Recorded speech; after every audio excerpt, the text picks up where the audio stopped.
Jika ia menghadapi suatu kegagalan dan masalah, maka ia segera memikirkan dan melakukan solusinya. Sebagai contoh, ia menyadari bahwa ia gagal dalam bidang pendidikan dengan tidak menyelesaikan sekolah, sehingga solusi yang ia lakukan adalah bekerja lebih keras agar lebih berhasil dari orang yang sekolah.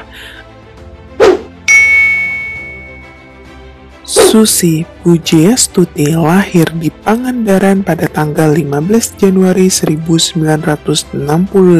Susi terlahir dari keluarga berada. Ayahnya Haji Ahmad Karlan adalah seorang kontraktor dan ibunya Hajah Suwo Lasminah adalah tuan tanah dan petani perkebunan dan kelapa. Namun demikian, Susi hanya memiliki ijazah SMP. Setamat SMP, ia sempat melanjutkan pendidikan ke SMA Negeri 1 Yogyakarta.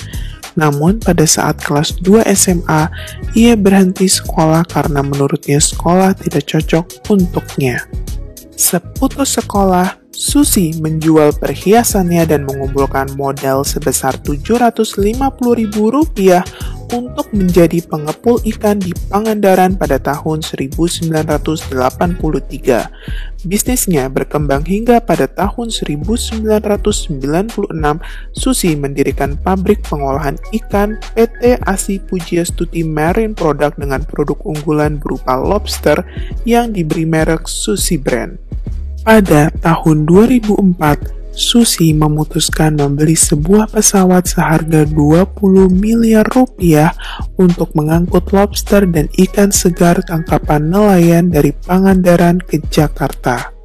Saat tsunami melanda Aceh pada tanggal 26 Desember 2004, pesawatnya adalah pesawat pertama yang berhasil mencapai lokasi bencana untuk membantu para korban tsunami. Setelah kejadian itu, banyak permintaan untuk menyewa pesawatnya dari NGO atau Non-Profit Organization. Akhirnya, ia membuat bisnis penerbangan perintis yang diberi nama Susi Air di bawah PT Asi Pujiastuti Aviation. Susi Air menerima pendapatan lebih dari Rp300 miliar dan melayani 200 penerbangan perintis.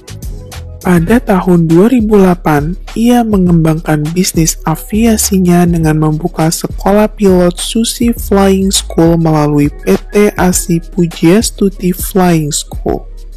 Berawal dari bakul ikan, kegigihan, dan profesionalisme, Susi dipercaya Presiden Joko Widodo untuk mengembangkan potensi kekayaan maritim Nusantara sebagai Menteri Kelautan dan Perikanan dari tahun 2014 hingga 2019. Lalu, apa rahasia sukses Susi yang hanya memiliki ijazah SMP, namun bisa berhasil hingga memiliki 50 pesawat, pendapatan 300 miliar, dan menjabat sebagai menteri selama 5 tahun? Berikut rahasia sukses